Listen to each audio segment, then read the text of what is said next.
Hello and welcome to episode 21 of the 7 Minutes Podcast. This is going to be our final episode of 2021.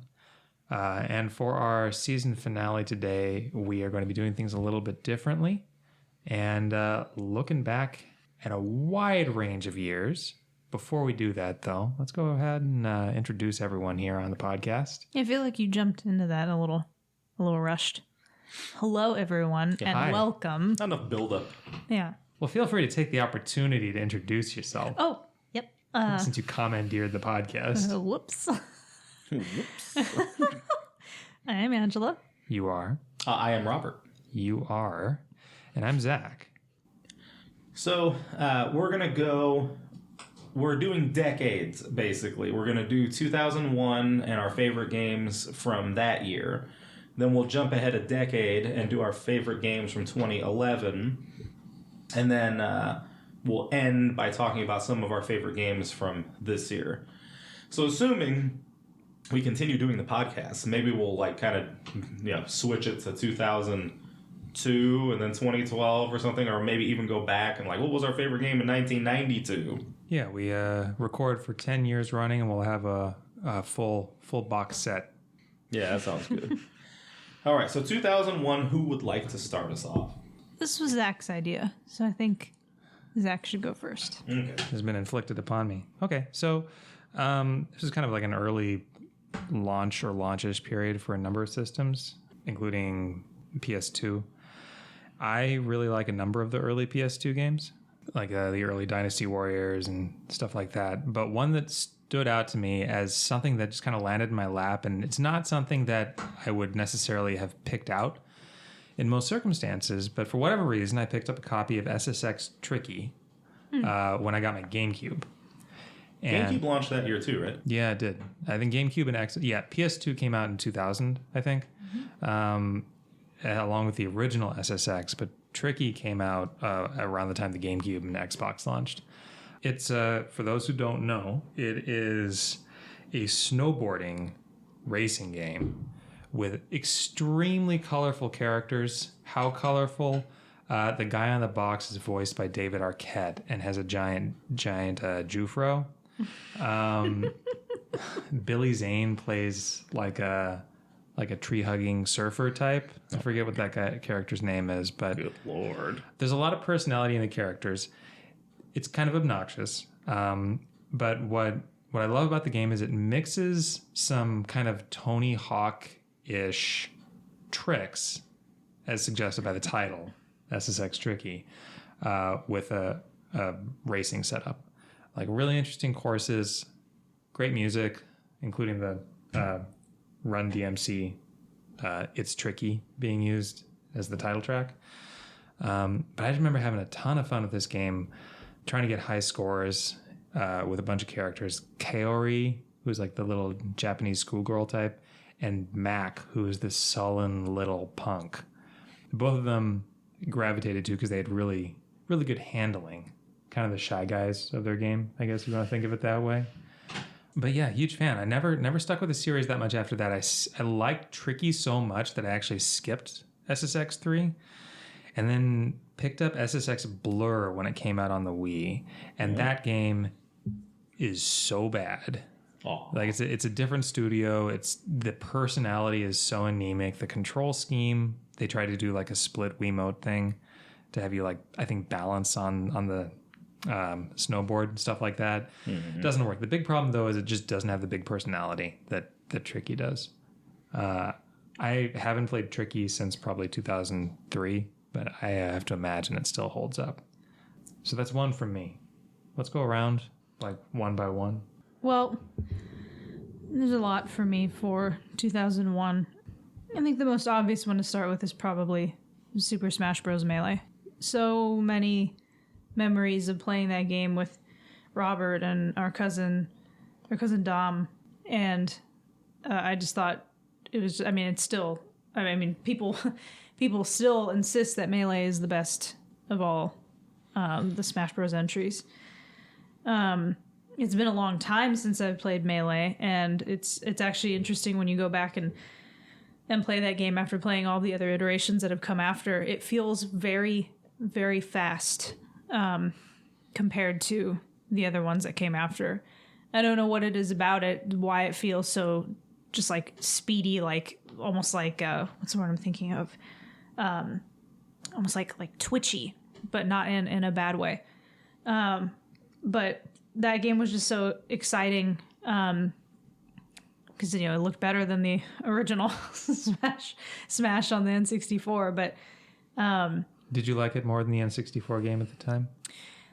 I think I had to have. I mean, I remember playing Smash when it came out on the Nintendo 64, but when it came out on the GameCube, it was so cool. It was like everybody. I mean, even though it's such an old game now, I think it still looks good, all things considered. Mm-hmm. But it looked amazing in 2001. And the trophies, I thought the trophies were just so cool. I used to look forward to getting new ones and reading the little tidbits and pieces of information. And man, Smash, Melee is such a good game. Definitely a highlight. How long has it been since you fired it up, do you think? I think the last time I played Melee might have been my 18th birthday. So 13 years ago. I think the last time I played Melee might have been when I was a tutor. And one of my students loved Melee. And so I can't remember if he brought the GameCube or if I brought the GameCube, but the GameCube ended up at the school that I was tutoring at. And we played. It was me and a couple other students and him. And it was funny because I wasn't that much older than the students I was tutoring because it was the high school I went to and all that. But I guess I was old enough that he thought it's like, it's just like the older tutor. He's not really going to do much. And I said my main was Link. And Link is, not like a whatever top tier competitive fighter. But I'm pretty versatile with him. And I remember he seemed to begrudgingly be like, oh, well, that was better than I was expecting because none of them beat me. It was pretty funny. Melee is definitely on my list of favorites from 2001. I guess I'll keep it GameCube oriented for mine. Luigi's Mansion had a major impact on me when that game came out. Our Aunt Linda bought the GameCube.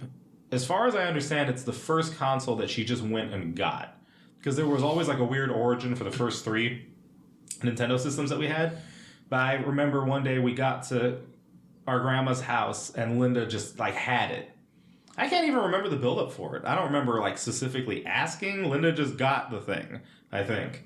And I believe Luigi's Mansion was one of the first games we had for the system. I think it was like Luigi's Mansion, Smash, and maybe, I don't know. It might have been a Madden game, actually. But, man, Luigi's Mansion, that game, just the graphics are what stood out so much in my head playing it at the time. Because, N64 and the PS1, that whole era introduced, like, these 3D games. But by the time you get to GameCube and PS2, it's so much more detailed. And I remember, like, the build-up to that era. Like, you had EGM talking about... it was the 3D Street Fighter game that was coming. It was like Street Fighter EX or something. Yeah. And they were talking about the individual blades of grass that you could see on like a certain stage.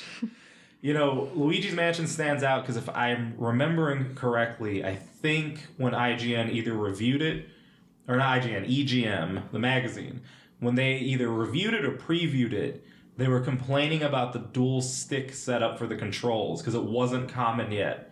So the GameCube has the little nub, the C-stick nub, but technically it's just a second analog input like the control stick itself.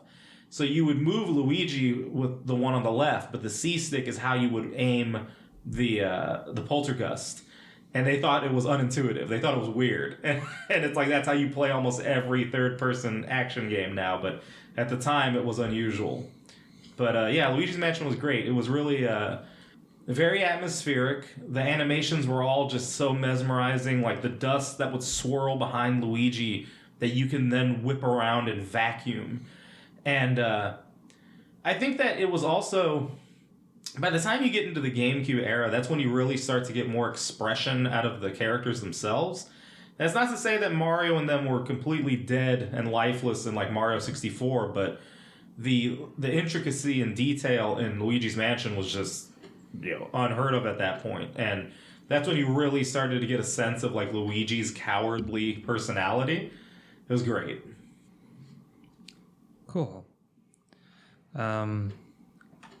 I was never that into Smash.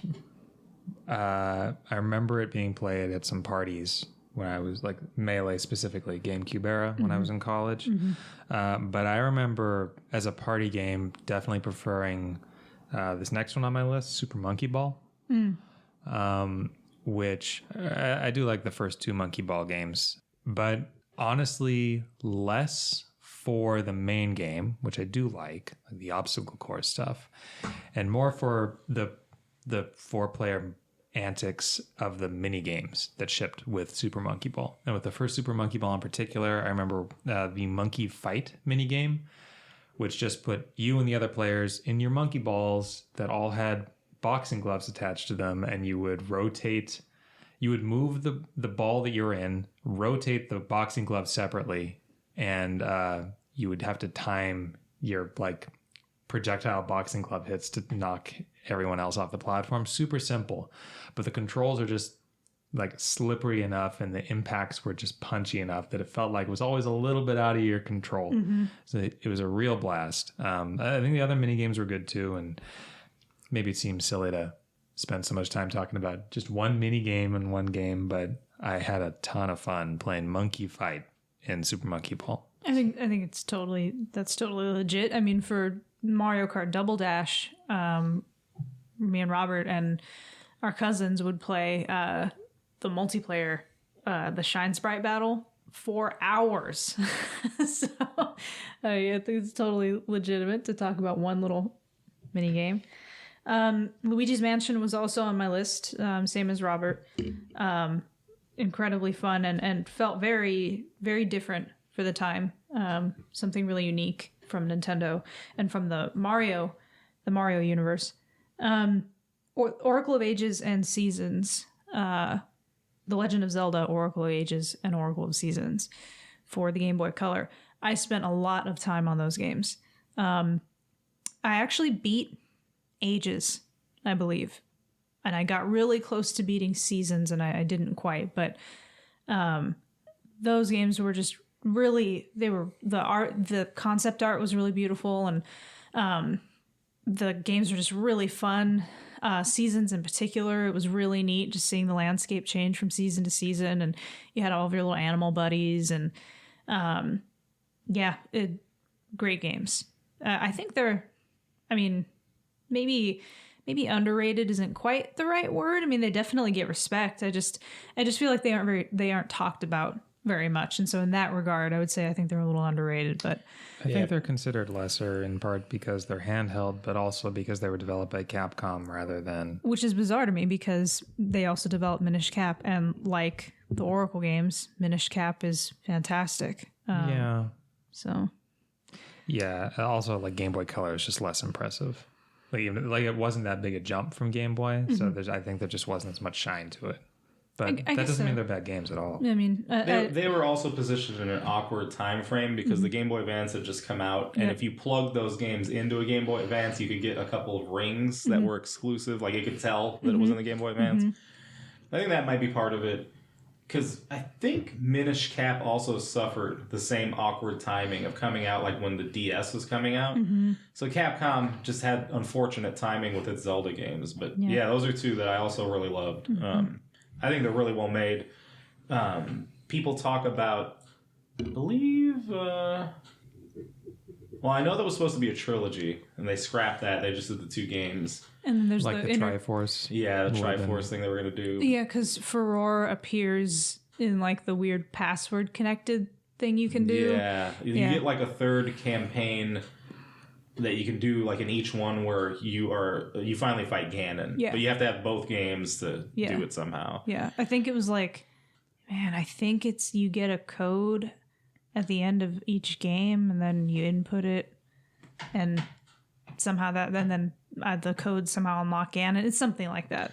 I believe Seasons is the one that gets kind of a bad rap because it's like the quote-unquote action-focused one, and then Ages has the more cerebral puzzles, but I think they're both really good.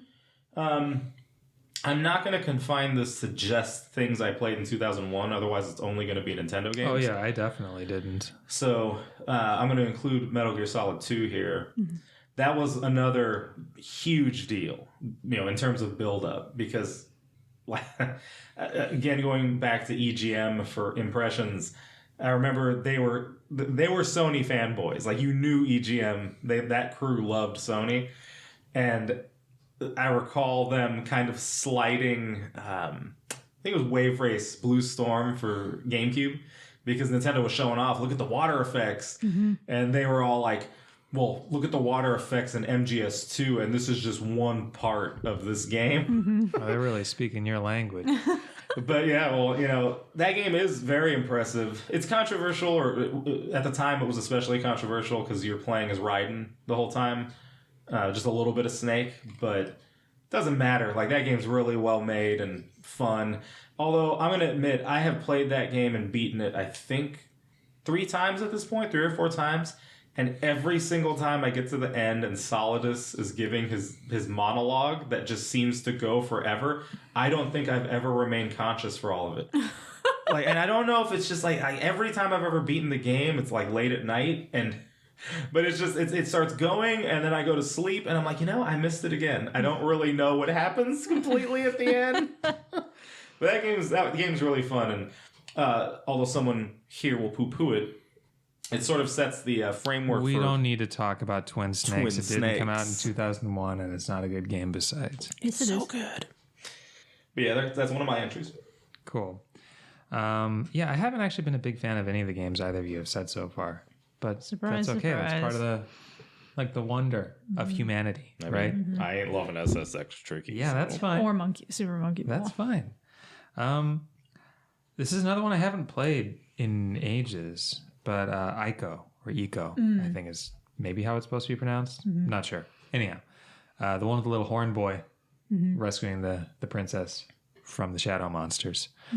I really like this game. It really, I think I played it at the right time. I want to say I did it all in one shot, like one day. It's not a long game at all. But it was just, I was home alone. It was a rainy day on some weekend, and just went through the whole thing. And it was a perfect way to experience a game that has got like a really strange atmosphere to it. And as kind of a not super technically impressive PS2 game, it still carries a kind of weird atmosphere. At least, like I said, I haven't revisited in a long time, but looking at screenshots or videos in the years since, it's got a weird look. Really? I've played Ico myself. I didn't think it's all that weird looking. No? No, I thought it was fairly leaning kind of in the realistic bent. A little. That game is very fun though. I have a really strong memory of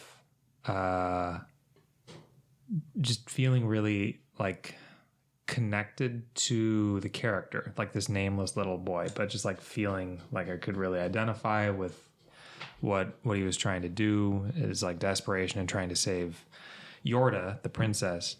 And I remember just I felt bad when I messed up in that game in a way that I don't remember feeling in games generally. There's a moment where you're trying to escape the castle across a drawbridge, and the drawbridge starts to retract. And what you're supposed to do is go back into the castle, but what I did was jump over to the far side away from the drawbridge. But Yorda doesn't. So I just got I died, but what before I died, what I saw was the drawbridge slowly receding and me being oh, I just abandoned them, didn't I? Oh, well, this isn't going to work out. And just, I don't know how long it took, but it felt like it stretched out forever. I'd never liked Shadow of the Colossus nearly as much as Ico. And I didn't even pick up the third one. What was it called? Last Guardian? Last Guardian. Yeah, I still haven't played that either. Yeah. But I thought Ico was this bite-sized perfect little thing. I wouldn't necessarily want all my games to be anything like it, but I thought it was wonderful. Yeah, Ico's really cool. It's incredibly atmospheric. I think in a way that you hadn't really seen up to that point. I mean, that N64, PS1, Sega Saturn era is fascinating because it's all these developers like learning this new way of making games. And it's sort of like, I think we talked about this in the recent podcast, but like just look at the way music is used in certain 3D games like on PS1, where it can't even really handle swapping between different tracks. So it's like you have like Spyro, where it's just one track per stage and it's just going nonstop. You start getting to the PS2 era, the technology's better, the developers are more experienced, and you can create these more deliberate, atmospheric games like Ico. Ico really was like, I can't think of anything that's like it up until that point. And it's such an impressive title to play for the first time, where you're just like, wow, you're exploring this whole castle, and pretty much, I don't think there's any dialogue, right? I think it's wordless for the most part. I can't remember. I think it's entirely possible that like the evil queen has dialogue, but I can't recall. Yeah, Ico's very impressive. I don't think the boy or Yorda talk during the course of the game, at the least. All right, now Angie's turn. Well, Pokemon Crystal. I have very strong attachment and feelings for Gens 1 and 2 of Pokemon. I just think those games are the best. I think Kanto and Johto are the best regions, and the first and second generations of Pokemon are the coolest and the most appealing. Was Crystal the capstone for the second generation? Yes, so Crystal was actually the last Pokemon game on the Game Boy Color, and it was the first game where you could play as a girl. Not that I really cared, because I kept, even in the subsequent games, I kept choosing the boy. Did you pick a girl in Crystal? I don't think you have a choice, if I'm remembering correctly. I think you have to play as the girl. I don't think you can be the boy. But yeah, I mean, it was neat too, because the actual cartridge was like, I think it's like a clear kind of blue, maybe some flecks in it, but it's definitely, I think, like a clear blue cartridge. Yeah, I mean, not really too much to say, and I haven't played Pokemon Crystal since probably 2001. but I just remember playing it as much as I did, red, blue, yellow, and silver and gold. It's interesting, and I wonder how much this is going to come up on our 2011 list also, but a lot of these have been things we haven't played in close to a decade or longer. Mm-hmm. And, Robert and I, we have all of our games. We didn't trade these things in or sell them. I have Pokemon Crystal sitting in our downstairs closet here in the house right now if I wanted to go fire it up again. Actually, that kind of scares me, because I hope that, the internal battery hasn't died, that it can still save, but I don't know. That Chikorita is dead as a doorknob. I'm going to take exception to what Zach said, with the exception of Melee, because I don't like to go back to old Smash Bros. Games, because like muscle memory is important with those games. I'm just like, I want it to be whatever the most current is. But man, like, I play all this old stuff constantly. I mean, I play plenty of old stuff. It's just like these, for some reason, the things that have made it onto my list that I've talked about, and some of the stuff Angie's talked about too, is stuff we haven't touched for a long time. Yeah. Well, like, for my next choice, Conker's Bad Fur Day, that was recent for What a me. waste of a slot. Conker is great. That game is so funny, and with the, incredibly inappropriate humor. I don't know how Nintendo... It was just so odd, because it was clear that Nintendo did not want to really promote the game. And it's like, well, why did you let them make it then? But they did, and very fun. Not as complex as like Banjo-Kazooie or Tooie, but it wasn't supposed to be. That game is more about just the ridiculous narrative. And from a technological standpoint, very impressive for an N64 game. I remember distinctly being in Toys R Us, and I don't know if it was the year that it came out, but it had to have been close because it was still on the shelves. That game, Toys R Us couldn't get rid of fast enough. They had all these copies, and I swear it was like somewhere between $5 and $15 a pop. You could get a copy of Conquer. Like, I would go back in time and buy every copy just to have them to sell. But Conquer is a really good one. It's very distinct from the usual Nintendo fare. Next one for me is one that I have revisited quite a bit, including a few years ago. It is Final Fantasy X. Might have been the game I got a PS2 for. It's also the game I got a PS Vita for originally. Is when that like the remaster of 10 and 10-2 came out on Vita. It's not my favorite Final Fantasy, but I do still like it a lot. I think the turn-based combat really does come alive in some boss fights, especially late in the game. It's got the right level of giving you a lot of structure, but still some fun ways to really break the game over your knee, especially as you reach the Calm Lands, which is where the game kind of opens up a little. I thought the progression systems from the Sphere Grid were a lot of fun. I thought Riku's mix ability really opens up some very interesting strategies. This is one of the first games, though, that I can remember feeling it was just like, it was too long. There was too much content. You get to the end of this game and like, it's like, okay, well now you can unlock all the super monsters in the monster arena. To do that, you have to capture like 10 of every monster in the game. And then you have to go do this thing and that thing. And I remember just feeling a little overwhelmed. Never 100% of that game. And it was like, I think one of the first games where I realized that I didn't want to keep going, even with a game that I really loved. But back to the positive, I think the music's really beautiful. I think the emotional payoffs of the story are really good. I think Angie would hate it because it's kind of a bittersweet ending. Yeah, you told me about how it ends, and I think it's trash. Yeah. I got stuck with Final Fantasy X. I did not play it at launch. I played it more recently. I can't remember what I played it on, though. And I got stuck at the point where you're playing the fake soccer in the water. Yeah, that's hard to wrap your head around. Blitzball. Yeah, I don't think I won it, and then I think that's when I lost interest and stopped playing. Because you have a fairly small amount of control in Blitzball, which is part of the fun of Blitzball. But in that opening exhibition, you have too little control. Like, you can do more to like build out your team and like control how the match goes. But that first game is not so fun. Plus, isn't there...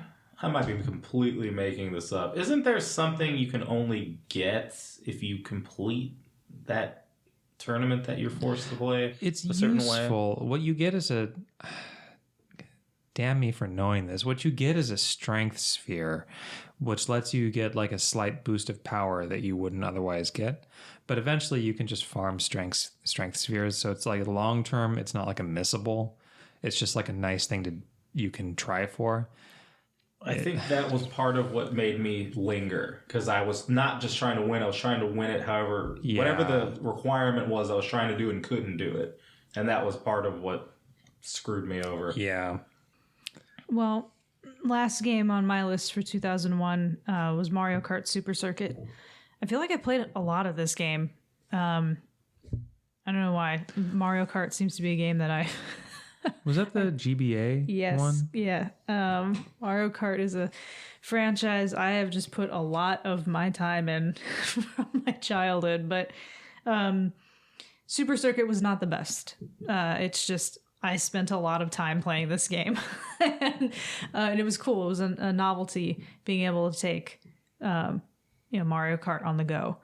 I love that game. You don't think it's that good? No. I think it's got its pros for sure. I was just saying it's not the best Mario Kart by any means, but it is a good game.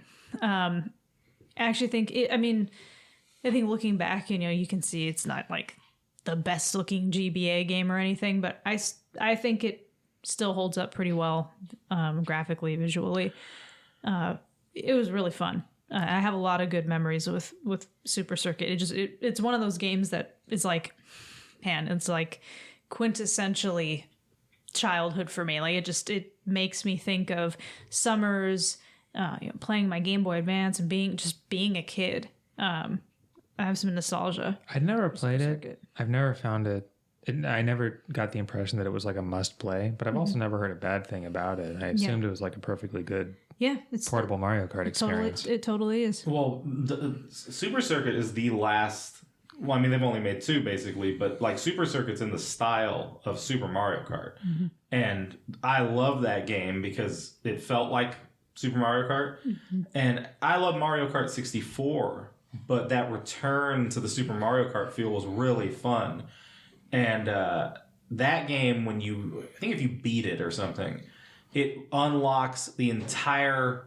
Like, it's basically all of Super Mario Kart is in that game. It just is redone in the graphics of it. Yeah. But like everything that you played in Super Mario Kart, you can play in Super Circuit. I think it's really cool. Yep. Back before game companies realized they could just sell it to you again. Yeah, that would have been Giving it to you as a Yes. bonus. And that was one of the first, I think, infamous examples of like busting your ass in a Nintendo game and getting everything, and the only reward is a different title screen. I'm pretty sure I'm correct. And with that. I forgot about that being a thing in games. Yeah.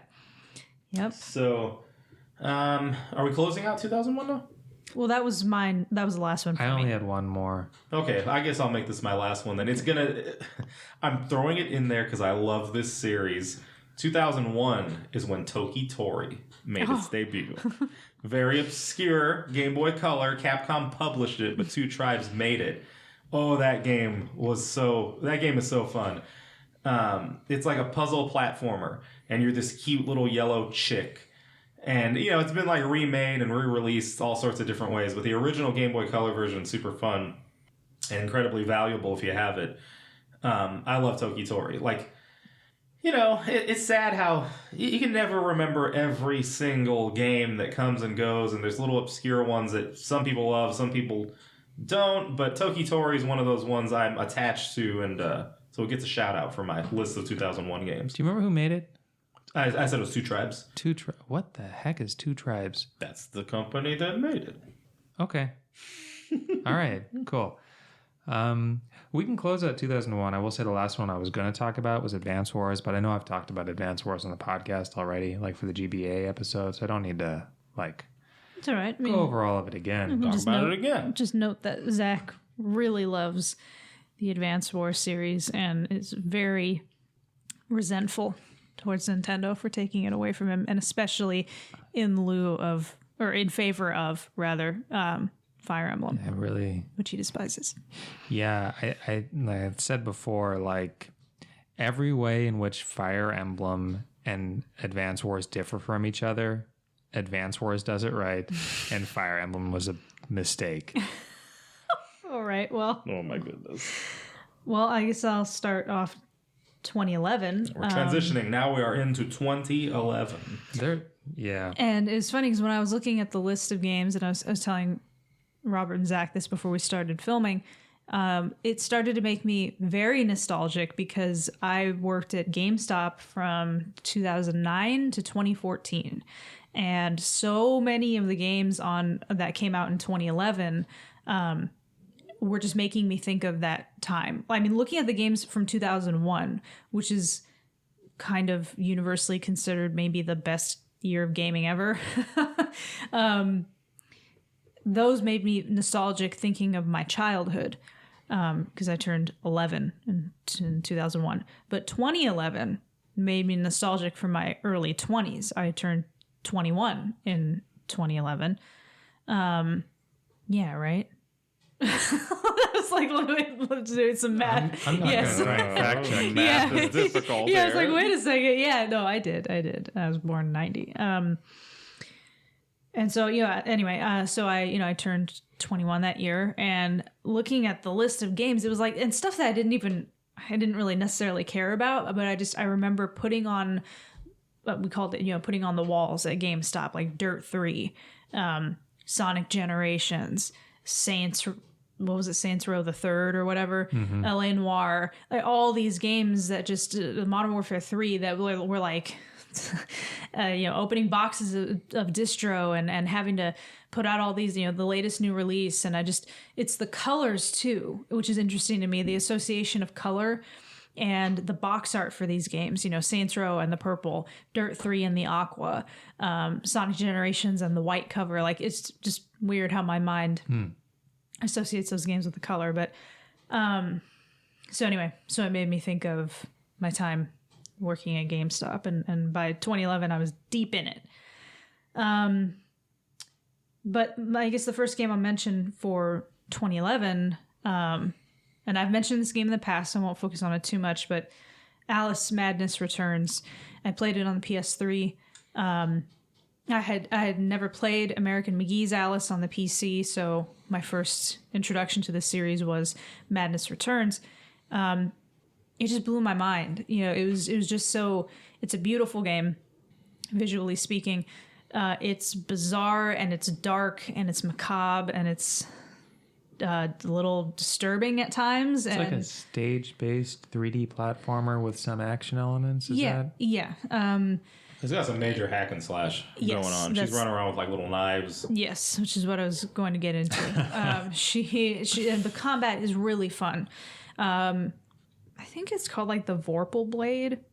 Makes sense. I think is at least her base weapon, and you get all these other ones, and there are all these themed levels. Like I remember one, I think the entire level, or at least a big chunk of it, is like 2D platforming, and it's in this kind of like traditional Chinese art style, like inspired by traditional Chinese art, and just really super interesting locations. And she gets different abilities, and her dresses, I thought that was really interesting how the dress she's wearing is inspired by the land or place that she's in, and is just this very dark, kind of demented, twisted Alice in Wonderland story. She herself, she's not blonde. She's got dark brown or black hair. She's a brunette. Just a fascinating game. And this is also something that you basically played like once, but it made a hell of an impression. Yes. I actually have a lot of strong memories of that game. And I mentioned this too, how I loved it so much that at the time, I guess it was the developer, but they had put out some limited pieces of art. It was like something like only 3,000 or only 5,000 or maybe even in the hundreds of this particular print they issued. They had like a color version and a black and white version.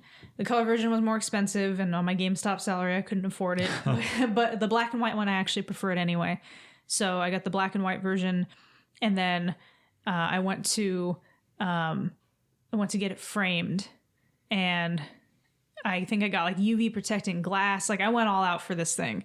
Not only because it was expensive, but because I really love this piece of art, and I've framed it, and it was hanging in our apartment. Now it's in our house. So it's a great game. Great music too.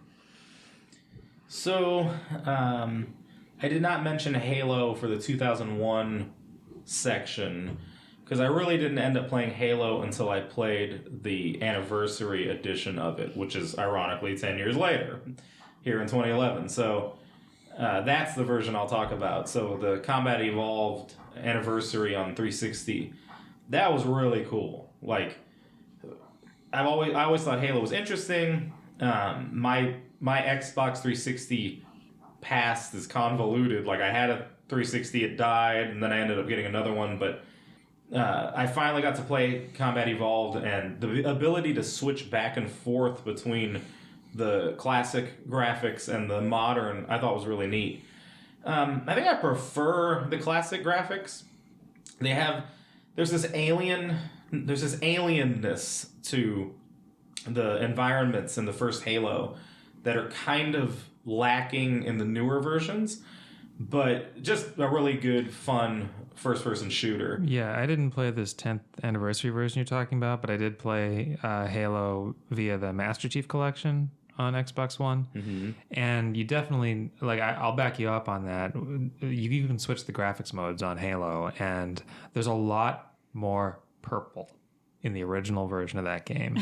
If you put on the remastered graphics and it's like a lot more blue skies, a little more naturalistic, and you lose something. Like there's something really cool about the graphics on the original Halo. That's right. So I guess that's my opening entry for 2011. Zach. Yeah, well, look, there was a lot we didn't talk about for 2001. I remember like just looking through like the list of games that came out that year, and it is a pretty stacked year. It's massive. In a way that I don't really feel about 2011, but there are still quite a few games in 2011 that I loved. I'll get it out of the way. Dark Souls came out in 2011. I think that was one of the first games I saw on the list when I Googled it. I was like, oh, know what Zach's going to talk about. I was definitely excited for it on the back of Demon Souls, which I didn't get at launch, but I got fairly soon after launch, and like early enough that I was really excited for Dark Souls, which was supposed to be, Demon Souls, but different. I have, I think, more affection for I feel like the kind of like zeitgeist talks about Dark Souls in particular, like the first game in particular, as like the most perfect version of what it is. And I feel like a little more measured on it compared to the rest of the series. Like I love it. I just don't think it's like this one of a kind masterpiece among its brothers. I think they all have their own virtues. But it's really cool. And the go-to moments that people talk about, like when you take an elevator down from the parish church and realize that it took you back to Firelink Shrine, or you ride a water wheel up and climb a ladder from Blighttown, and you realize that it takes you back up to Firelink Shrine. Just the way that the game loops in on itself in unexpected ways, and the way that Dark Souls uses scaring you out of your pants as a way of kind of like softly gating different areas of the game, I think is really cool. Like you can go, when you start Dark Souls, right after the opening in the Asylum, you land in Firelink Shrine, and there's a couple different directions you can go. The intended progression is you go up towards like the Aqueduct and go through a couple doors, and you're in the Undead Burg. All of Dark Souls you can find it very easy to die, but the Undead Burg is a little easier. A lot of people, before they go to the Undead Burg, they turn the other way. They end up trying to go through the graveyard to the catacombs, and it's just a ton of Ray Harryhausen skeletons, just like chopping them to bits. And they're like, what the heck just happened? But you can, and I've done this on replays, you can go rolling past those skeletons, get down to the catacombs, you know where you're going. You can do things totally out of order. But it's just, the game really messes with your head from those early experiences to try and and that becomes like a way of like gating off certain experiences until you're stronger. But its willingness to just kill you so easily when you mess up gives the whole Souls series a lot of, it's not about just being difficult per se. That's like how the marketing would kind of lead you to believe it. But what is important is not the sense of it being difficult necessarily, but the sense of the game not being on your side. Like every inch you take from that game feels hard fought, and I think that's really valuable. This is a game I've played every year or every couple of years since it came out, and like obviously the whole series, not just the first game, is really really precious to me. My most anticipated game right now is, after all, Elden Ring, which has been talked about as Dark Souls but open world. So there you go. Next up for me is The Legend of Zelda Ocarina of Time 3D, but more so for the 3DS. Ocarina of Time is my very favorite game, and it was cool being able to have Ocarina of Time portable and take it with you wherever you want. It's just that the original is so, You can't. Nintendo will never be able to recapture the magic of that game. The way it feels on the N64, the way the original graphics look. Don't get me wrong, like the 3DS version, Grezzo did a great job. And it's really nice looking. It's just a little different than the original. And I think something about that charm of the original was kind of lost, I think, in translation. But it plays great. It's a wonderful game. It's a great port. But the 3DS is like, I was working at GameStop and we found out that we were getting these bundles. The black 3DS, Zelda 3DS, bundled with Ocarina of Time 3D. And I believe that bundle had originally been announced as Europe only. And then there were rumors it was coming to the US, and the rumors stemmed from, as usual at the time, I don't even know if this really happens anymore, but leaks, like GameStop employees had gotten hold of the GameStop Black Friday ad and then leaked it to Kotaku and Verge and all these other sites. And so they're like, oh, looks like the bundle's coming really soon. Black Friday. And then we learned we were working at GameStop. We learned we were getting them. And I have this repeated history of, for handhelds and then later on consoles, waiting until some special edition, some different color, some different patterned version came out before adopting. When I got the Switch on launch, that was the first time I had ever personally purchased a system on launch day. So my waiting paid off again because I didn't have a 3DS yet. And I was like, this is it. This is my 3DS. It's going to be the Zelda one. And I set one aside for myself, perk of working there. And I got that bundle. And that was my 3DS for the whole entire generation of the 3DS. I took it places. I remember going to Seattle with it. I remember going to the different the Zelda symphonies with Robert, and there was that thing you could do where you could have it on but shut the lid. Street pass, yeah. Mm. And street passing with all these random people, and it would keep track of where from where in the world these people were, and you get people from all these different countries. I remember getting people from Japan, and anyway, so it was cool having Ocarina of Time portable, but in particular, my memories are especially attached to the 3DS from the bundle. I will never get rid of that 3DS. When I play 3DS games, I still play that one. Yeah, it's interesting. 3DS launched in 2011, but I remember there was a lot of disappointment over the launch lineup.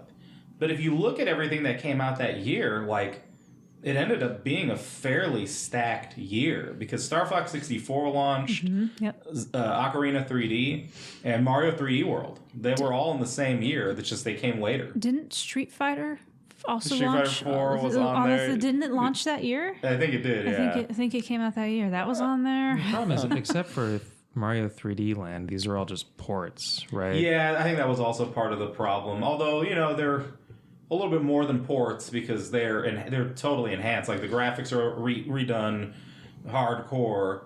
And then Star Fox, they made the terrible decision to re-record all of the dialogue. It's not as good, but but I remember the 3DS. Its launch was rough enough that they had that ambassador program, right? Yeah, that's right, the ambassador program. Oh yeah. I think I've talked before about how my original black 3DS got stolen a couple of times.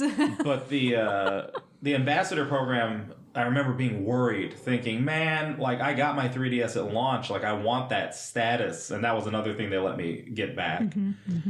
But well, maybe I'll get to 3D World for the next one. But Land 3D Land, yeah.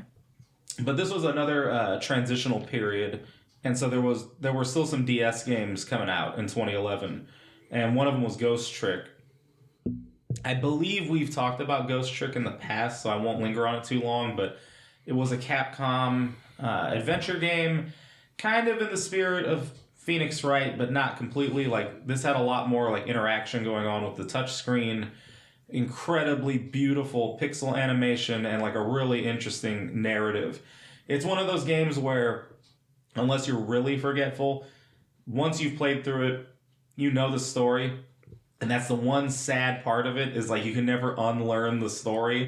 But otherwise, it's worth it, again, just to go through all those puzzles. But I love Ghost Trick quite a bit. That was something that I would have brought up if you didn't.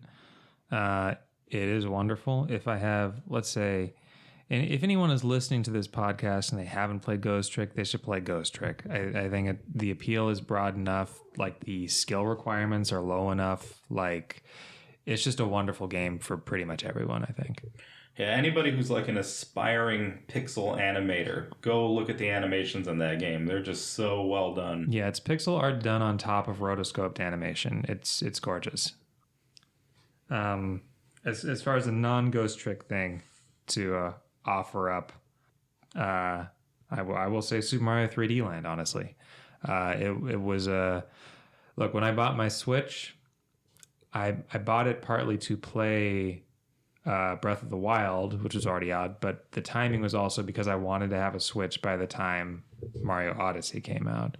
When I bought a Wii U, it was to play Super Mario 3D World. And when I bought my 3DS before that, it was to play Super Mario 3D Land. I think these are all fantastic games. And even though none of the Mario games that have come out since Super Mario Brothers 3 have quite fully recaptured what I think is like best ever magnificent about Mario 3, I really think that these like later games like 3D Land and 3D World really do recapture a lot of it. And even, the Galaxy games, etc., like I still have a real soft spot for Mario. I love the way these games feel. The level designs are often really playful. And in a game like Mario 3D Land, which is so focused on obstacle course stuff, it doesn't feel at all compromised, to me at least, by being on a handheld. You can tell like the resolution is not what you would ideally want it to be, but it doesn't get in the way. And to be honest, I think of all the games I had on 3DS, Mario 3D Land is the only one where it felt like it was worth turning on the 3D. That like what it added to the experience was worth whatever headache or eye-related tension sprung out of turning the 3D on and putting it on max. But putting that in a 3D platformer, especially a 3D platformer that is so solid in its game design as 3D Land, is definitely worth doing. Yeah, 3D Land, before we move on from it, I love that game a lot as well. I think it's fascinating because it sort of, I don't know, kind of reinvents the 3D formula in a way, because it skews closer to the feeling of the 2D games. Mm-hmm. But particularly the way that he moves, where you have to press down a button to make him run. Like, that's super reminiscent of the old 2D games. And then he has the analog movement in that one, right? Where it's no longer true 360-degree turning radius. It's instead the 8 which diagonals. Is to say it's not analog in the same way. But yeah, you are kind of like not... I don't know if you're completely locked to 8 ways, but it certainly like at least locks you to 8 ways. Like you...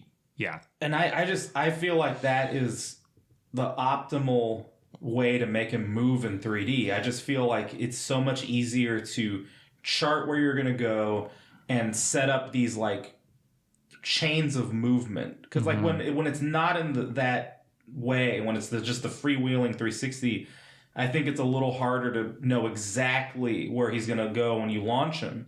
Whereas with this, it's like, I know I'm pressing in this direction, that's where he's going to go. And it's just such an elegant control design solution.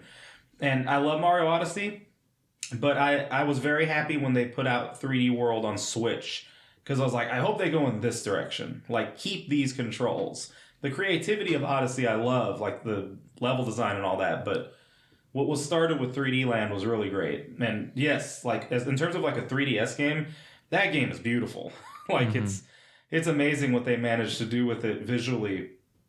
I mean, 3D World blows it out of the water, but it still looks incredible. Yeah. Well, the next one is a little unusual, but I felt like it was worth putting on this list. Mortal Kombat from 2011. It's just called Mortal Kombat. I played it a lot on the PS3, and I hesitated to put this one on my list because all of my time playing it and all of my memories are associated with my ex and a prior relationship that went very south. But the game itself was really, really fun. I hadn't played Mortal Kombat since like the Super Nintendo, and my ex and his specifically actually his younger brother had, you know, PS3 and had Mortal Kombat. And I remember we were just hanging out and decided to put it in, and I just got like, I picked it up super fast, which tends to actually happen to me with fighting games. I can pretty much just kind of get the gist of it and feel confident playing. But it was so fun, and the game looked amazing, and I just, oh man, all the fatalities were just over the top, ridiculous. The character designs are so over the top, and I remember playing, for some reason I gravitated towards Melina a lot. Hated when she took off her mask because her face is just so gross and scary. Played as like... If you hate that, why did you gravitate to Melina? Because she was very fun to play as. Okay. And there's the other one, I can't remember. It's not Jade. She's the green one with the staff, but the blue chick with the fans. Katana? Yeah, Katana. Played a lot of Katana. And I also like Scorpion. I think Scorpion's cooler than Sub-Zero, but I just spent so much time playing that game. And I think I even ended up playing some of the campaign a little bit. His brother was nice enough to let me play it that much. But like if I had that game now, I'd probably get back into it a little bit. I can only take so much Mortal Kombat. You know, I'm not a big gore person, which is funny though, because Resident Evil 4 is one of my very favorite games. But Mortal Kombat is way more over the top and gory than like Resident Evil 4. So I can't sit there for hours and hours playing Mortal Kombat like I can say like Resident Evil 4. But it was still a lot of fun, and yeah. Well, I'm trying to think of what I want to talk about for the next one. I want to mention Solitarobo, Red the Hunter. I mean, it's a really good game. It's also one of those ones they'll charge the hell out of you for if you try to get it on eBay from some a-hole scalper. But do we want to talk about the... No. I will just keep it super general. You brought him up before. I worked at GameStop, for those who don't remember. I mean, not the GameStop part, because I just mentioned it. I mean, for those who don't remember the story, I worked at GameStop. There was a guy, is all we will say. And Robert was familiar with him from somewhere that Robert worked at, where this guy was also a regular. And when we found out that he was a regular at my job too, we were able to exchange stories. He was a character, is what I will say. The guy was a character. And he had these kind of Coke bottle bottom glasses. So he just got called Goggles. And I don't remember what was launching alongside Solitarobo. It might have been like, I don't know, like the Splinter Cell trilogy or something like that. It was something not Solitarobo, something its polar opposite. And it was on a console. Anyway, I just remember there were all these people in the store and they were like pre-ordering something or like getting their pre-orders, whatever it was.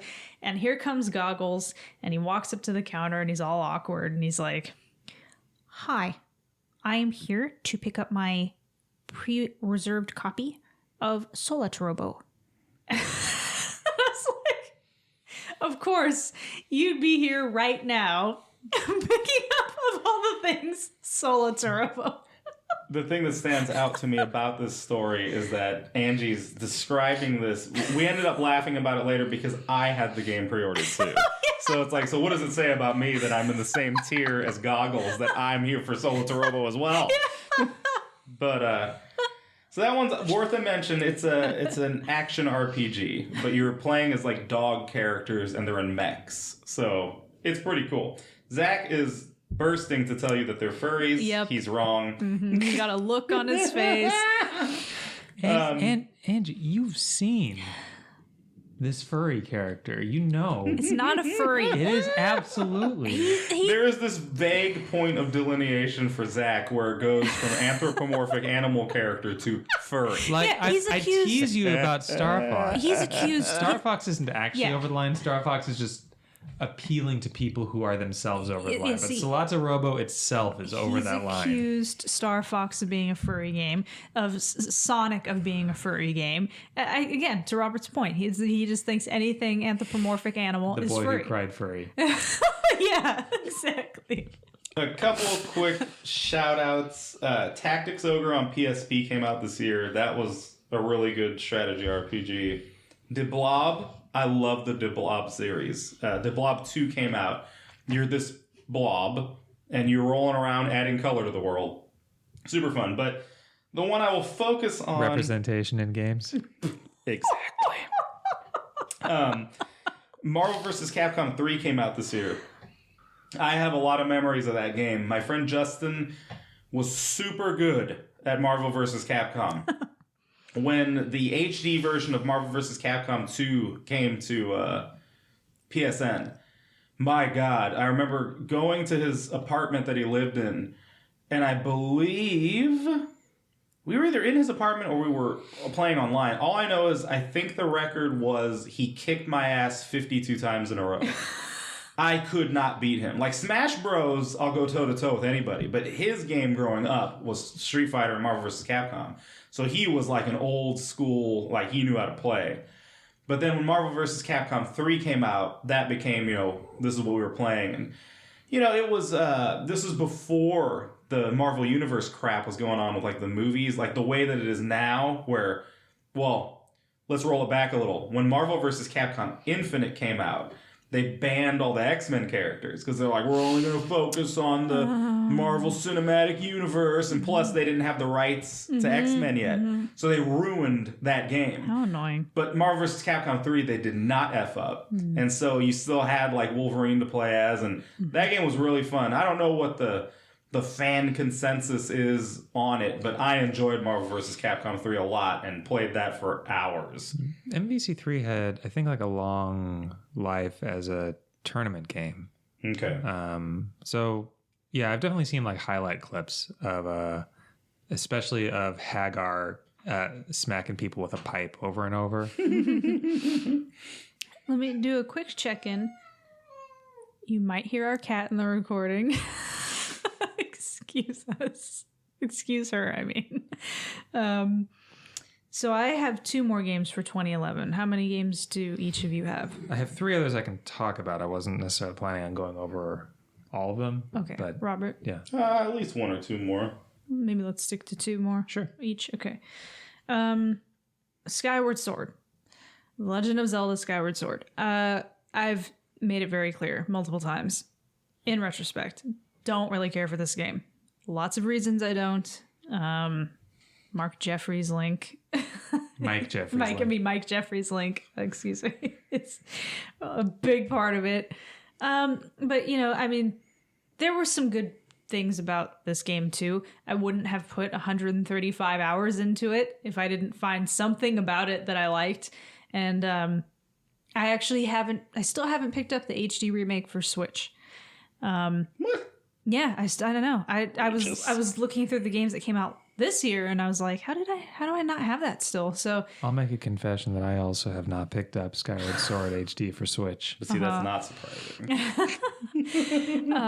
And Robert has talked about the tragedy with our Wii and losing all of our save data and all 135 hours of my life that I poured into Skyward Sword went away. But yeah, the game has its perks. It has some interesting things about it. It has some interesting moments, but again, not my favorite. But certainly memorable for sure. I remember getting the collector's edition. Again, another perk of working at GameStop. And the collector's edition came with the gold Wii remote, and it has I believe it has the like Hylian crest on it. Yep. Which was cool because I also ended up getting the gold nunchuck from Club Nintendo when Club Nintendo still existed and actually gave cool, legitimate prizes. And that's really hard to come by. And so I have that matching set, and I wouldn't have the gold nunchuck to go with the gold Wii Remote and vice versa if I hadn't gotten both. Yeah. So, yeah. Well, we skipped over me in that cycle. Oh, I'm sorry. No, I just got that's so... all right. Go ahead. I could have asserted myself earlier. Sorry. It's because I did the check-in. And then, yeah, sorry.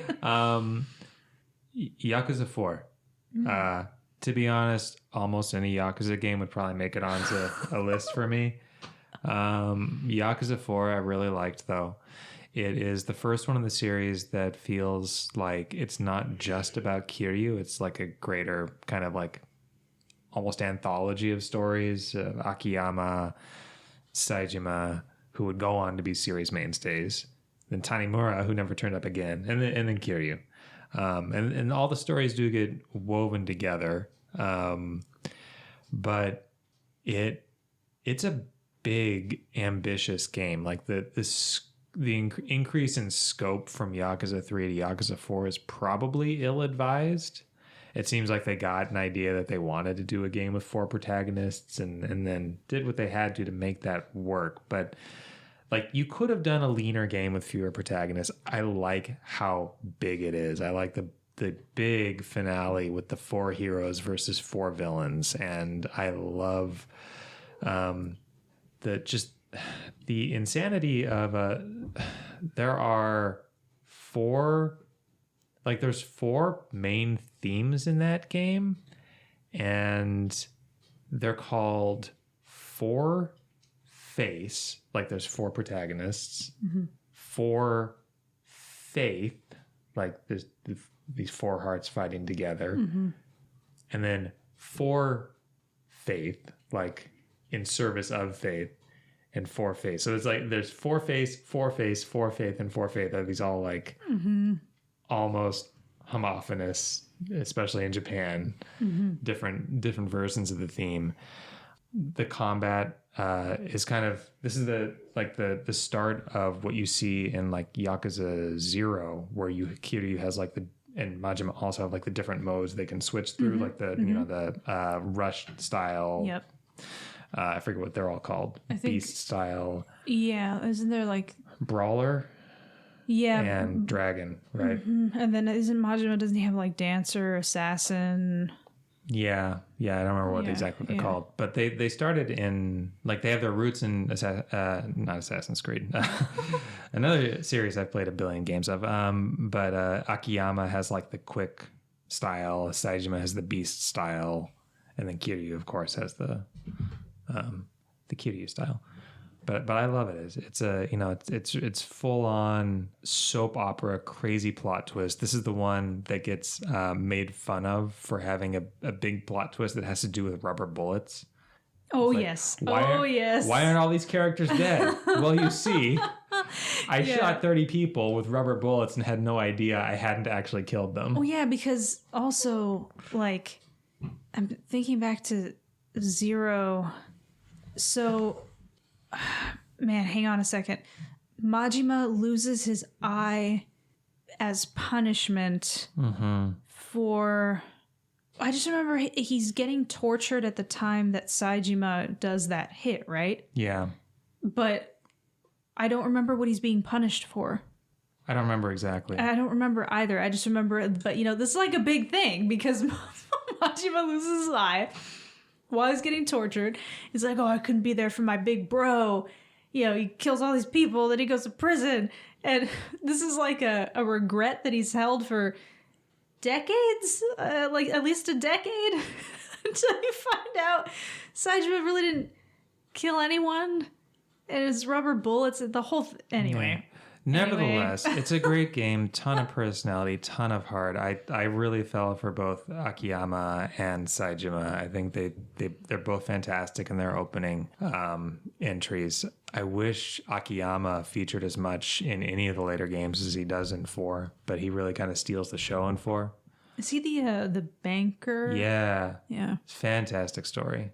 And I also have like a soft spot in general. For whatever reason, I really like it when games feature the 4 celestial beasts. Oh, yes. Like the black turtle, the white tiger, the red bird, and the blue dragon. Mm-hmm. Speaking of tigers, yep.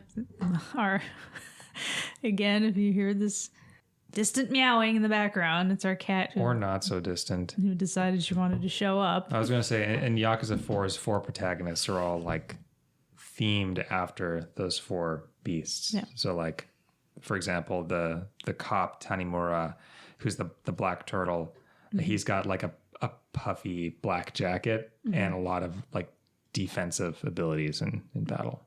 Akiyama wears a red jacket and does a lot of rising jump kicks. So he's the bird, right? Well, I'll go. No, hang on. I was gonna say I'll go back to me, and then we'll get the order back the way it's supposed to be. So She's getting an extra. no. Okay. This is my last one. Mario Kart 7. Well, I don't want to do 2 in a row. Is that how that would work if we went back to the Yeah, order? we'll come back around to you. Okay, yeah. So that way Robert doesn't do 2 in a row. Okay. But you better not steal Mario Kart 7. I'll just say No, it's that. okay. It's okay. Well, even you if see, he does. I'm just kind of surprised that none of us have discussed Conduit 2. Oh, Sequel to The Conduit. I kind of remember. Is this a joke entry? Were we supposed to prepare a joke entry for this A list? joke? You call that a joke? You should be ashamed of yourself. It is cutting edge software. Actually, I enjoyed the Conduit games, but I think the second one is the one that has the insane, like, Abe Lincoln, Thomas Jefferson ending, where, like, you open a portal and they're, like, both still alive. What really kills me is imagining that someone at High Voltage, like, they were sitting and, like, what are we going to call it? The Conduit 2. No, you have to get rid of the. Why? Because now there's not just a conduit. There are multiple conduits. So it's Conduit 2. I'm like, who cares?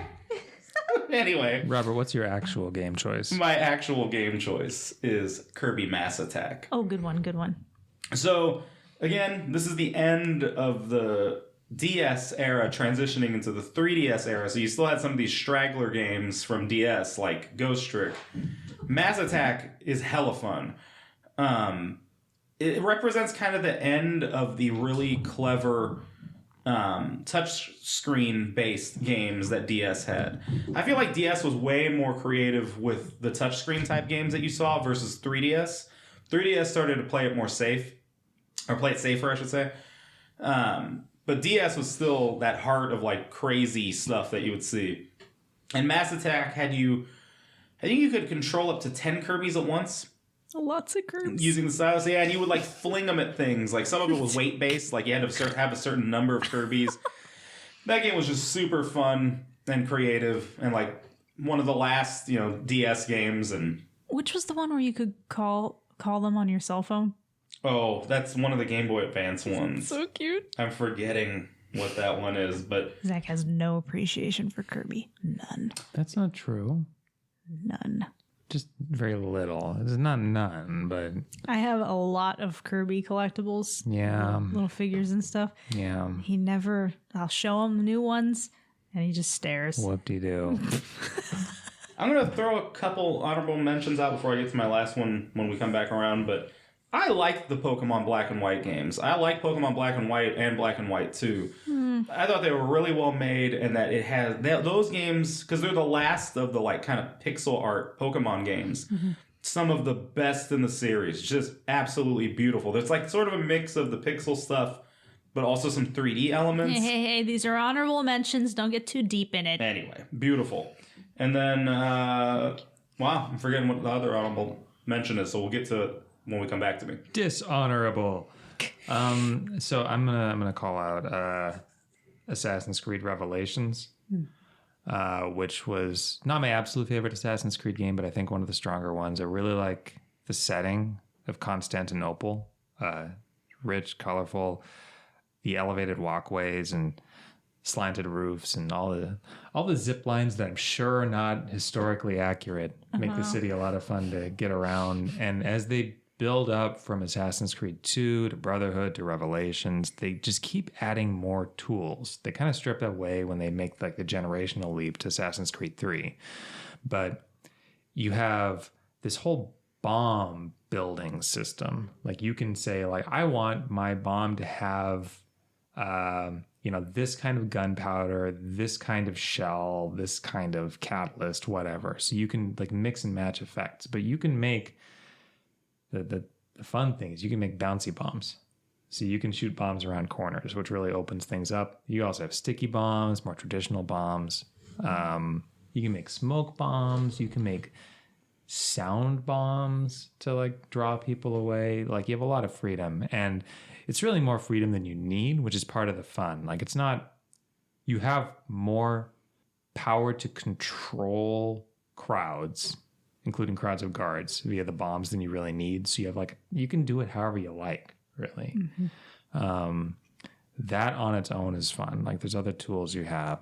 You have a parachute. You can like jump off high buildings and like just ride that parachute down. There's just a lot more toys to play with in Revelations compared to the preceding games. And I do really like the setting, and they do this really great thing in Revelations where they parallel Ezio's story with Altair's story. So you kind of have this dual retirement story where Ezio is like on his last mission and he's retracing the footsteps of Altair's last mission. I really think that some people don't like that Revelations doesn't have as much side content as Brotherhood. And there's some other things some people don't like about Revelations, but I actually do like that it's a somewhat leaner game, which is partly because it started as a 3DS game called Lost Legacy, I think, something like that. But because of that, and they ended up turning it into a 360 game that they got out the door in like a year, it just had to be a smaller game because of it. I think the game definitely benefits. It has maybe the best ending in this series. No. Black Flag still got a better ending, but it does have a strong finish. And I think of the Ezio games, that's definitely the one I would be likely to replay. This is a late discovery by me. I only played it a few months ago. Yeah. You have one more game? I do. Okay. Then I'll finish out with Mario Kart 7. It's a great entry in the Mario Kart series, but what really stands out is that this is where the man, the myth, the legend, Shy Guy enters. Was this the 3DS entry? Mario Kart 7? What was this on? Yes, 3DS. Yes, 3DS.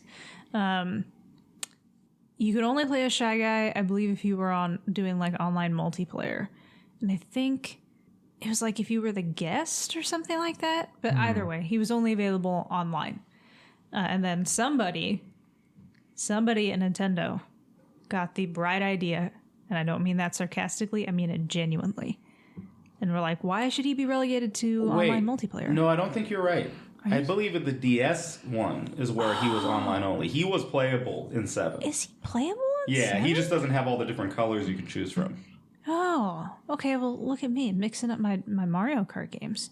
But still, the fact remains that somebody finally got the good idea to include Shy Guy in Mario Kart. He'd been neglected all of these other entries. And someone realized he's small. He fits well in a cart. We can do these great animations with him, and he just works, and he fits. And he's been in the series. Check it out, boss. I made his arms wiggle. Yeah, that's so cute. Mario Kart 7 deserves a real shout out. Yeah. Although I love Shy Guy too, but it deserves a real shout out for everything that's in Mario Kart 8, like with the exception of the anti-grav. All of that was introduced in 7. So you could go underwater and you could fly. Yep. That was the big change that game brought. It was a really I guess hallmark is the word. It's a significant entry in the Mario Kart series for all the different things that it introduced. Even the what's that car called? The maybe it's the Bee the B something, Dasher. B Dasher. I think that's on the box. I think that's what Mario's driving on the box. I think so. But- Again, that might be the DS version, but I don't can't know. remember now. I can't remember, but I just feel like from it was either 7 or the DS version, but the B Dasher has been really prominent since. But it seems like 7 that 8 took a lot of inspiration from 7, which is cool because it's not like, you can't get enjoyment out of a handheld game. It's neat seeing those things like going underwater and flying on a console version, like big on the screen. It's just really impressive. I think, is 7 the one that Retro helped make a little bit? I swear they helped do the Donkey Kong stage. I don't know. Least. It would make sense, but I don't know. That sounds like marketing nonsense if they just came in to advise on one stage. What do you mean marketing nonsense? It's like if we get Retro involved, then we can talk about this. That and game then the has reviews enough will talk pedigree. about it. Yeah, it does. Yeah, that was not going to really sell extra copies. It's not Mario Kart 7, but Mario Kart DS. I remember you could change all the characters' like weight classes because you could take, for example, Bowser's cart, but put Mario in it, and suddenly Mario was like a heavy. And like it had this mode where you could play single player, but instead of going through all the cups, you could just go through like each course basically. And I went through every single course in the game in one night, in one go, back to back, and got first place. And I was like, "Am I going to get anything for this?" And got nothing. I'm sorry. Did this game come out in 2001 or 2011? Just adding some color to the entry. Thank you. Jeez. Mario Kart 7 is a significant entry in the Mario Kart series. So I guess my last entry, I'm going to do a shout out to Radiant Historia. That's a really good RPG that was on DS. And I think it got brought over to 3DS, but the DS version is really good. Great pixel art, great multiple ending kind of stuff. But I'm going to do another obscure one for my final mention, which is Monster Tale. So it's a Metroidvania. I'm going to blank on the name of the studio that made it. They ended up making, I believe it was a sequel or remake of that, what's that Mickey game everyone loves on Genesis? Magical Castle or something? Is that what's it called? The old school Sega Mickey game that everyone loves? Castle of Illusion? Yes, they made, I think, a sequel to Castle of Illusion and then went bankrupt. But they had made Monster Tale, and that game was super cool. Like, you're going through the typical Metroidvania, like, overworld, where you have to backtrack when you get new abilities and stuff. But as you're going through, you're feeding this pet monster on the lower screen. And that was just a really fun, creative DS game. Also towards the end, and most people never played it. I think they were supposed to remaster it, and I don't know if that has happened or if I lost track of it, but Monster Tale was a lot of fun. All right, and Zach, with the finale of the 2011. Yeah, last one on my Selections. 2011 list. Dead Space 2. Put a gun in my head, I'd tell you I prefer the original Dead Space. It's got a lot of atmosphere. And I think the second one does lose a bit of atmosphere, for no other reason than that Isaac, the protagonist, is now voiced. But it also has a little more action energy to it. And look, it's not the first time that's happened in horror media, from Aliens compared to Alien, or the changes that have happened over the Resident Evil series too. But Dead Space 2, although it is a little more hectic and action focused, is really good at that. It has you fighting swarms of rushdown enemies. That's new. Like the little there's like kid necromorphs in Dead Space 2. And Dead Space 2 is where I think the lore really explodes and gets more interesting too. My pitch for Dead Space 2 is partly it's more Dead Space, and Dead Space is awesome, and it's a shame that game really that series only really got 2 entries before EA decided to try and make it a co-op buddy shooter. But like both of the original Dead Space games, the two of them are really fantastic.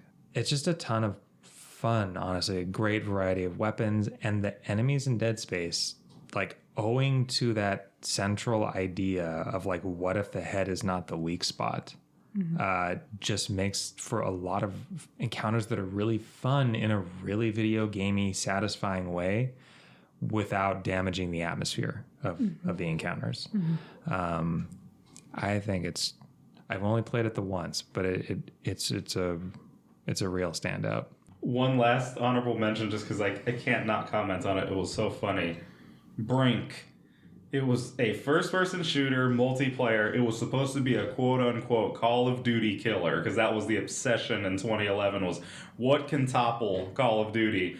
And I remember my friend Justin, Phil, and then all of like the group we were part of that would play online on 360, Justin had been hyping the hell out of Brink. And it was like, oh, we've all got to get on this game. We've all got to play it. And so when the game launched, it got terrible reviews. And I remember, I think at least half of the group, I was not one of them, but the other half of the group like got the game. And everyone was like, so, well, are we going to play it?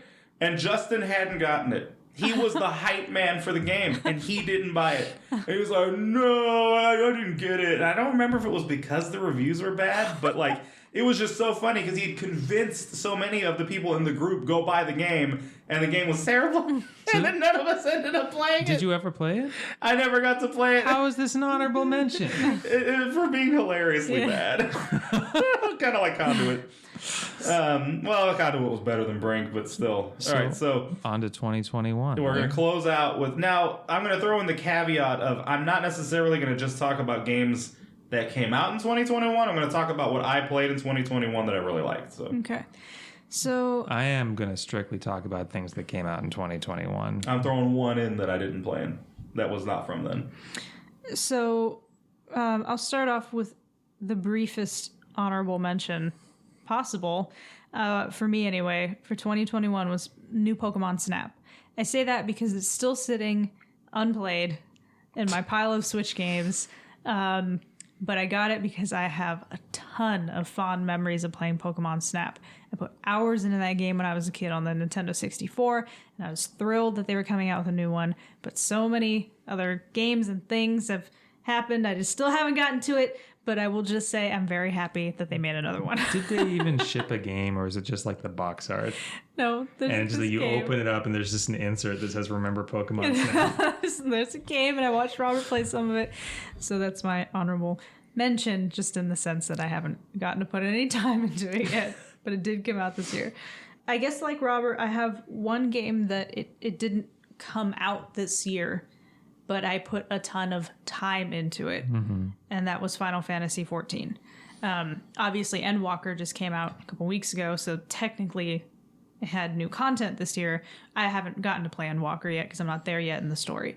But started playing Final Fantasy XIV this year, and it's been really fun playing with Zach. I probably would not be playing this game if it weren't for Zach, and it's definitely a game that's not really in my wheelhouse. It's not something I would typically turn to. It is certainly the most complex game I've ever played, and it has quite a learning curve, but Final Fantasy XIV has been great. Not my favorite game.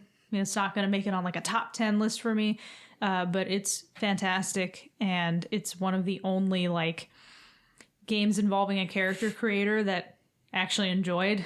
I typically don't like that. I would rather just play as a given character, but it's been fun, creating your character, deciding what job you want to be, and then going through the story. The story is definitely slow to pick up, especially in the first, like the original game, and then even into, what's the first expansion called again? Heavensward. But once it picks up, it really picks up and gets going. And it's super interesting. And there's a lot of characters that I actually really ended up liking a lot. There are some characters I cannot stand, and this game kind of suffers a little bit from like anime tropey, we really want you to like this character kind of characters, but at the end of the day, Final Fantasy XIV has been a lot of fun for me this year. We're going to maintain the rotation? Yes, so you're next, Robert. Oh, okay. We skipped over Zach for the start of it. No, that's all right. That's all right. I have fewer things that I actually played that came out in 2021, so this works out. All right. Well, I'll go with the oldest game that I enjoyed in 2021, which was Spider-Man on PS4. I've not done the Miles part. I have just completed the main campaign. I got to work on the DLC, but man, like as a comic book fan, very satisfying. I played it the night that I went to go watch No Way Home, and I really enjoyed No Way Home as well. So massive Spider-Man vibe going, and I was like, I started this game, did like 2 minutes of it, and then stopped. So I was like, I'm going to restart it because I want some Spider-Man right now. And I had come home at 11:30 at night. I don't think I stopped playing until almost 6 in the morning. It was that fun. And I've just been plucking away at it ever since. I just finished it this afternoon. The selection of costumes is incredible. Not only because it's like a cool sort of like, this is what it would look like if it was basically in one of the movies, but they still have that feel. So like, you can get into the 2099 suit, you can get into the Scarlet Spider suit, all these different costumes. But then what I really enjoyed was, I don't know if this was a Marvel thing, because 2018, I believe Dan Slott would have still been writing Amazing Spider-Man. But regardless, somebody like Dan Slott, he's not one of my favorite Spider-Man writers, but there are little bits of it that I enjoy. One of the costumes, a couple of the costumes are straight from his run of writing the comic. I'm like, hey, look, there's a stealth suit. There's the Alex Ross suit with the green eyes and the glowing spider. Just super cool playing that game, and the really good storytelling and combat. I was really impressed with Spidey PS4, and now I want to play the Miles game, and I'm probably going to buy a PS5 when Spidey 2 comes out because it was just so damn entertaining. Well, I crunched the numbers, and it turns out I only played one brand new game that came out in 2021, and that was Cyber Shadow. I wanted to play that, didn't get around to it. You still have the opportunity. It's true. It was really good. It's it's a 8-bit retro side scroller influenced by games like Ninja Gaiden. And obviously it modernizes that in some ways, but aesthetically it was hitting all the right notes for me. And the game has like a signature mechanic, which you wouldn't find in an older game like Ninja Gaiden, which is that you can dash through enemies to damage or kill them. You can also dash through bullets, and when you do that, it opens up new mobility options. Like you can chain a dash into a jump, into a dash attack, into a jump, into a dash attack, into a jump. So there are some segments in that game where you have some almost Celeste-like screen traversals that you can do in the midst of 8-bit ninja action. So I really did enjoy that. I hope they follow it up. I guess they've been kind of quiet, so maybe there's not going to be any DLC. But at the very least, I'd be interested to see what... I think Machine Head was the name of the developer. But I'd be interested to see what they do next, definitely. Well, yeah, I only have 2 more entries myself for 2021 because I spent a lot of time playing Animal Crossing. You want to count Happy Home Designer as a new game? You know what? It does count. It does count. That wasn't going to be my next thing. I will keep it brief, though. Yeah, Happy Home Designer is, and really just the big major update for Animal Crossing. Really impressive. It's frustrating that it took so long, but at the same time, that was a lot of content for them to develop. It's essentially another game within the game. Really interesting new things you can do in your own home, the things you can do to design in Happy Home Designer. It's just, the whole thing is just fantastic. So yeah, that's a good one to mention. But the next thing I was going to mention was Metroid Dread. The last time I got super into a Metroid game was Prime, and not when Prime came out. I played Prime later. And I've played other Metroid games since, especially like on the Game Boy Advance. Mm-hmm. But Dread, as soon as I started playing it, I just got really into it. And I got the amiibos, of course, but I just thought that it was fun, and the sense of dread, not to be like corny or anything, is real. When the Emmys show up, they're creepy.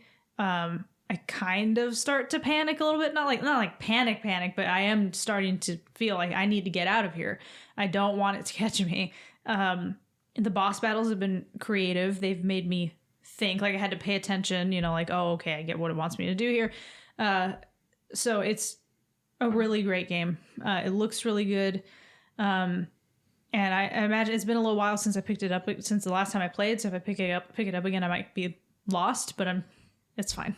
I'm sure I'll figure it out. But this Metroid Dread is a fantastic game.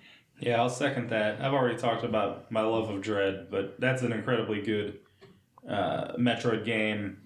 I do think Samus Returns on 3DS, redeemed Sakamoto, but like this cemented like, okay, he effed up with Other M, but now things are back to normal. You don't have to worry, hopefully. Let me think. Well, I'm going to use this as an honorable mention because I'm not like head over heels in love with it, but it was very well done. Monster Hunter Rise is good. It's definitely, I think, an ideal entry point for people who have never really gotten into Monster Hunter before. Now, I'm saying this as somebody who's not a hardcore Monster Hunter fan, but I think that it has less of this sort of like barrier for new people to play. Monster Hunter Rise is a lot of fun, and I'm looking forward to the DLC that's coming. I think that that's going to really suck me back into it. How come we were... There are games and series that we've recommended to you, and you've said, no, I'm going to start at the beginning. If I'm going to play this, I'm going to play the first game of the series first, then the second game, then the third. But Monster Hunter, you jumped in at like game number 8. No, I've played some of the older entries. I did not get whatever the first one was on PSP, which I guess would have just been Monster Hunter. And like that's going to require me having quite a bit of money to buy all the old PSP Monster Hunter games. So I'm happy with where I've started. I think 3 Ultimate on Wii U? No, it came to Wii, didn't it? Whatever the first Nintendo entry was, I believe I played. But I think I had one of them on PSP as well. But anyway, so my actual entry is going to be Mario Party Superstars. That is really, really fun. Like Mario, so there's Super Mario Party. That game they screwed up at launch. You could only use the Joy-Con controllers. The online was super weird, but it was fun overall. Why do you need more than a Joy-Con controller for Mario Party? That seems like the whole essence of Mario Party. Well, no, it was actually not like it's a reverse of accessibility. Like, yeah, you don't need complicated controls, but like you would think, can I just use any controller to play? But instead, it was like, no, you have to have the Joy-Con. I think because of the motion controls. But like Superstars instead, like it goes back and it's just like any controller's fine, and it plucks from a bunch of the N64 and GameCube maps and games. And just like that return to the basic setup was so entertaining. And I actually was, I played those games when I was a kid. I can't remember the last time I went and actually played Mario Party on N64. But when you're going through Superstars, it's actually showing you screenshots of gameplay from the N64 era. And that was just a total throwback. I'm like, man, I completely forgot this is how it looked when you were playing it. But it's super fun. And I've played so many hours of it, including even the online. I've played with my friend online a lot. And it's funny, just like these ridiculous interactions with some of the characters. And it was subtly one of the most beautiful looking Switch games. Mm-hmm. Like very under the radar. Like, hey, here's this incredible looking party game. Yeah, the beach board is really, really, really pretty looking. And yes, Zach, the water looks amazing. The cake level stage is the cake board, man. Like the plastic of the toys and then the cake itself, just incredible. Yeah. Very fun. Mario Party Superstars was going to be my last entry. And the nostalgia from that game, it actually hit me harder than I was expecting because I remembered more than I thought I did of these older Mario Party games from the N64 in particular. There's the one board, the space one, with the Sniffit. It's not necessarily my favorite. Robert, is that one from the N64 or is that from the GameCube? I believe it was N64. Okay.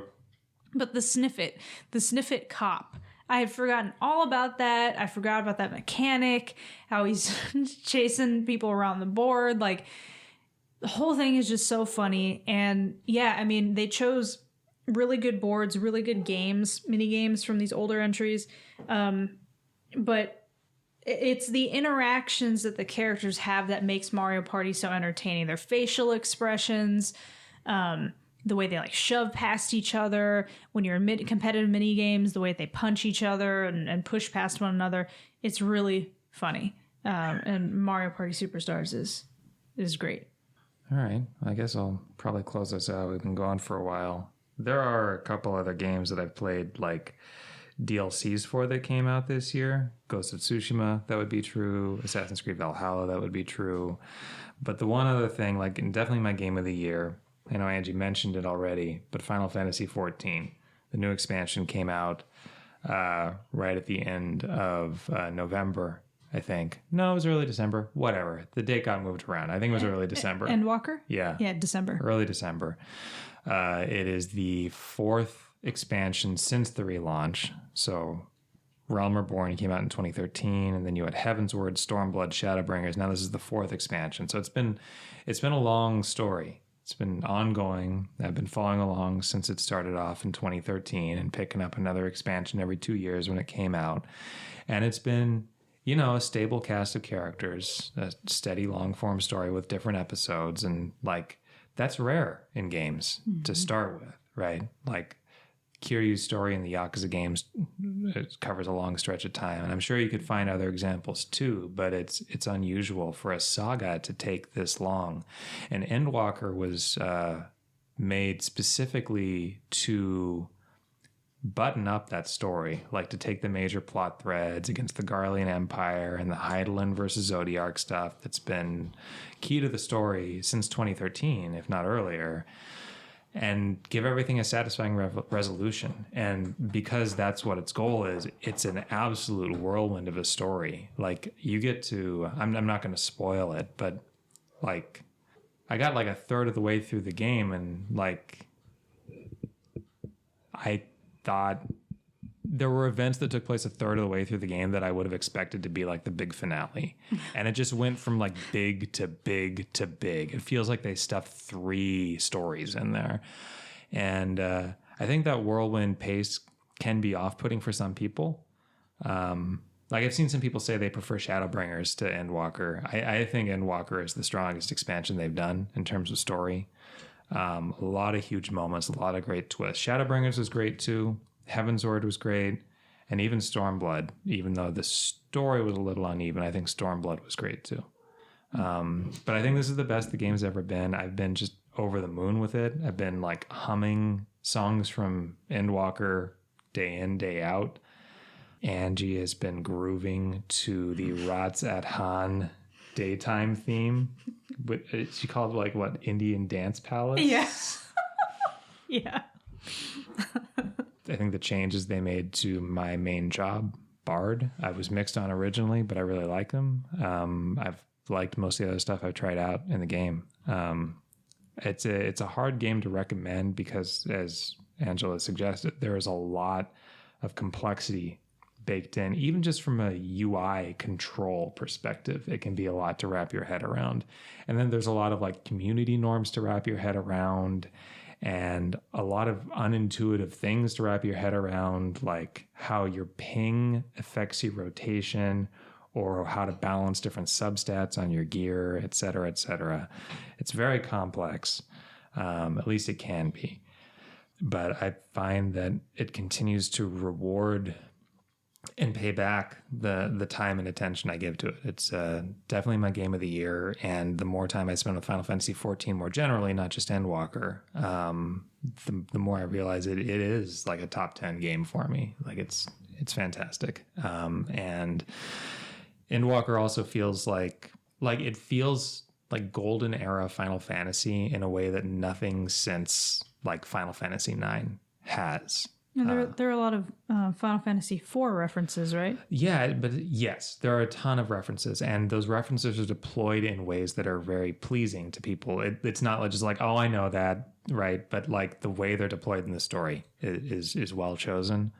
But it's not just the references. It's like just the general like themes of like, you know, hope versus hopelessness, or the way the scope just continues to unfurl. If you think about how like Final Fantasy VII starts as being about corporations and eco-terrorism and mercenaries, and becomes this thing about, well, you see a space alien tried to like eat the world, and then Sephiroth with the Genova cells decided that he wanted to like blow up the entire planet and then suck in all the life stream and become God in like the vastness of space, right? Like that kind of like big craziness to the storytelling is back in force in Endwalker. So that's what I got. Anything else from anyone before we close out? I guess that's it. Honorable mention to Evercade. The Versus launched this year, which is their home console version of the handheld they put out last year. It's very cool. I got mine in the mail. And yeah, shout out to Evercade. They keep putting out, it's a retro game console, physical cartridges, no digital. It's all about the old school. So anybody who likes old Data East and Namco and Atari games should check it out. Very cool. This has been the final season 1 episode of the 7 Minutes Podcast, rounding out 2021. Happy New Year. Yep.